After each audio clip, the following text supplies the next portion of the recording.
A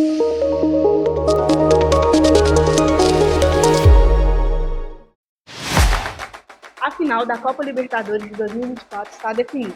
Botafogo e Atlético Mineiro disputam em jogo único em Buenos Aires, na Argentina.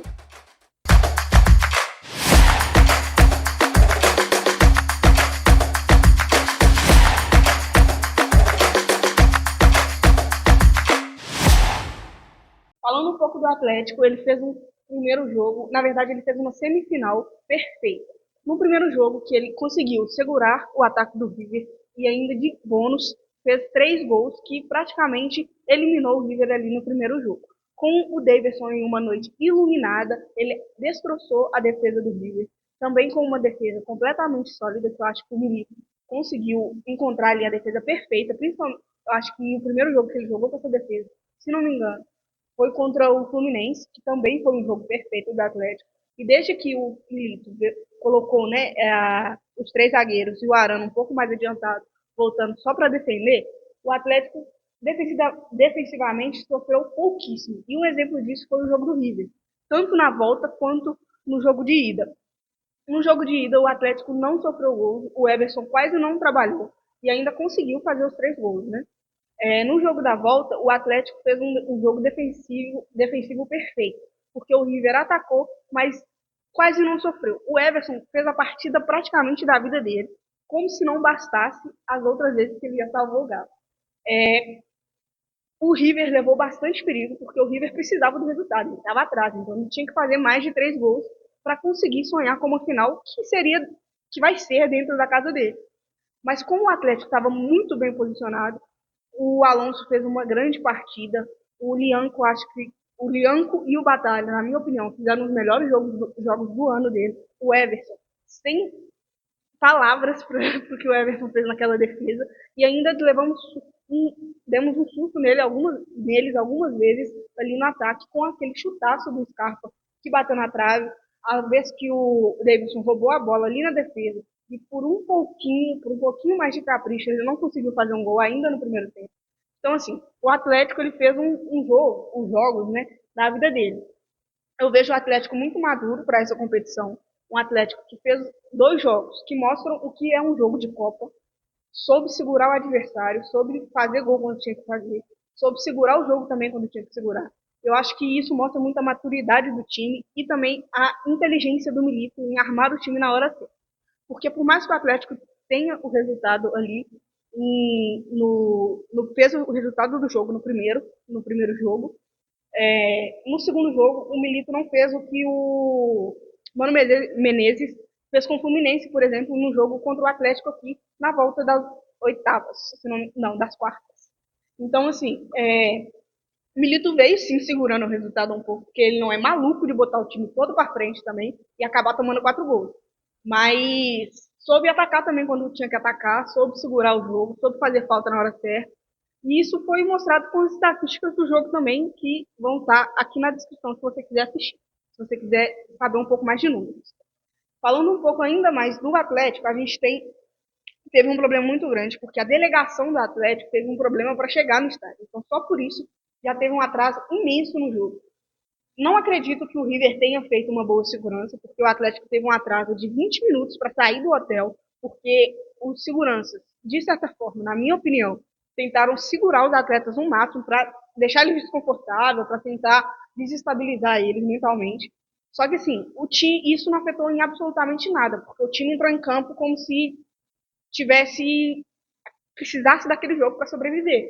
E eu acho que isso é importante destacar no time do Milito. Nas Copas, quando o Galo joga, a gente vê um time muito maduro, muito forte e muito responsável também, tanto para atacar quanto para defender. E isso é questão de trabalho. Isso a gente vê desde o primeiro jogo do Milito, lá na final do Mineiro, que era um jogo super importante também, e ele soube fazer o ataque certo, ele soube segurar o jogo na hora certa ali, e ainda assim atacou, por exemplo, no gol do Scarpa, né? Por exemplo, aí a gente tem, voltando no assunto do que o River fez, da segurança, a gente teve diversos problemas. Ônibus da torcida do Atlético foram atacados por torcedores do River. Teve muito ato racista contra os jogadores, contra os jornalistas brasileiros que ali estavam. e contra a torcida do Atlético que lá estava.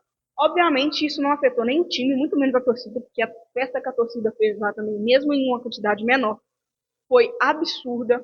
A festa da torcida do River também foi absurda, mas assim, beijinho até ano que vem, 60 de novo, quem sabe em outro país, mas esse ano não deu. Falando um pouco também de Botafogo e Penharol, a gente teve um primeiro jogo que antes do jogo já teve muitos problemas. Primeiro porque a torcida do Penharol, que veio para o Brasil horas antes do jogo, fez um caos no Rio de Janeiro. A gente teve torcedores do time uruguaio atacando pedestres que estavam caminhando ali pela Praia do Recreio, quebrando ônibus, quebrando moto de trabalhador que estava lá, botando fogo em moto. Com isso, obviamente, aqui no Brasil a gente vê a polícia funcionando em certos e certos momentos. E nesse momento a polícia do Rio de Janeiro fez um trabalho excepcional com os uruguaios, que eles deteram o máximo de pessoas que eles conseguiram meio que controlar um pouco a situação. E muitos desses uruguaios foram detidos e estão presos até hoje. Alguns deles, o próprio time do Penharol pagou a fiança, deu um jeito e pagaram um translado para eles voltarem para casa. Obviamente, no meio desses torcedores tem muito pai de família.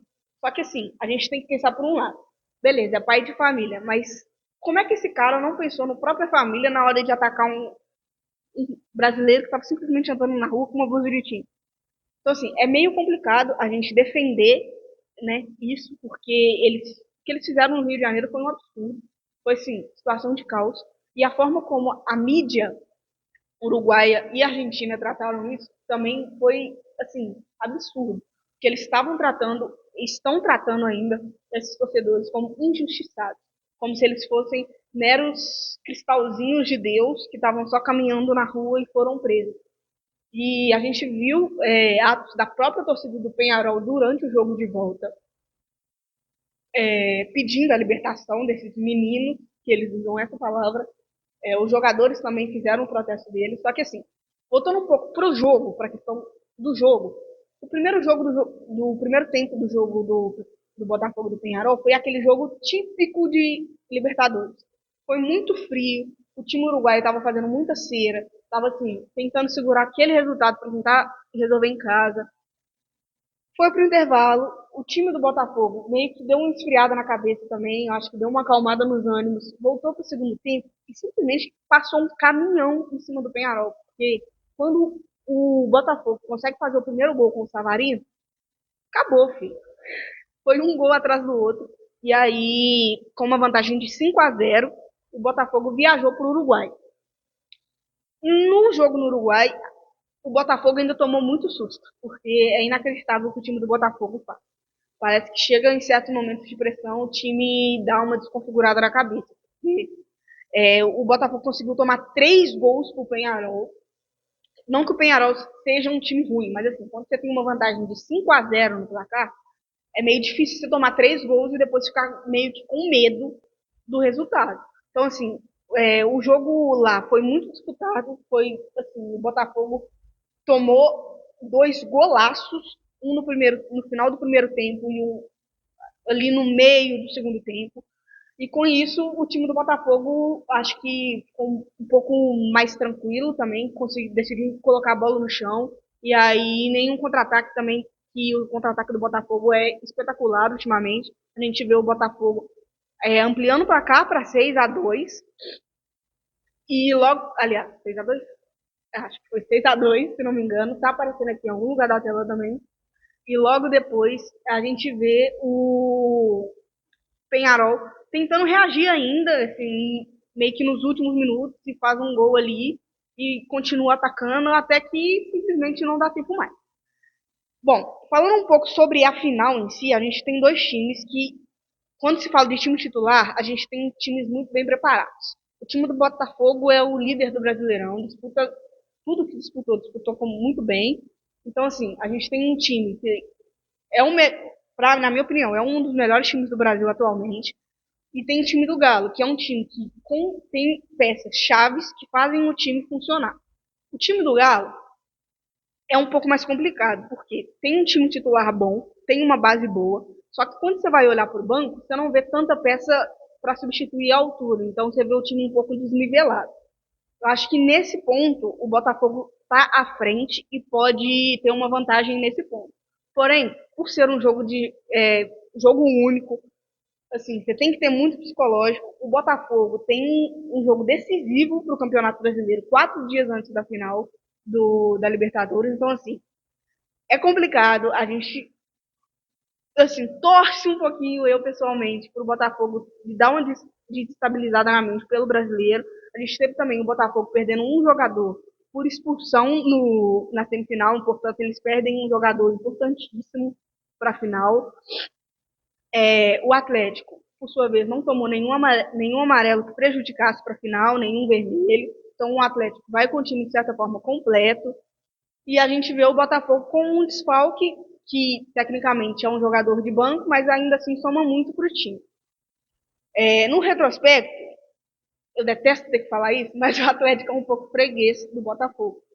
Todas as vezes que o Atlético tem a chance de pontuar contra um time que está em uma situação pior que ele, o Atlético entrega. A gente sabe disso.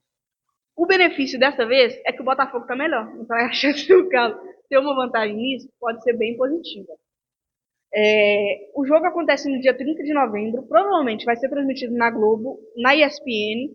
Então eu torço muito para que o Galo consiga essa final. Vai ter vídeo também cobrindo a cidade aqui enquanto a final acontece. Se o Galo for campeão, vai ter vídeo no meio da festa também.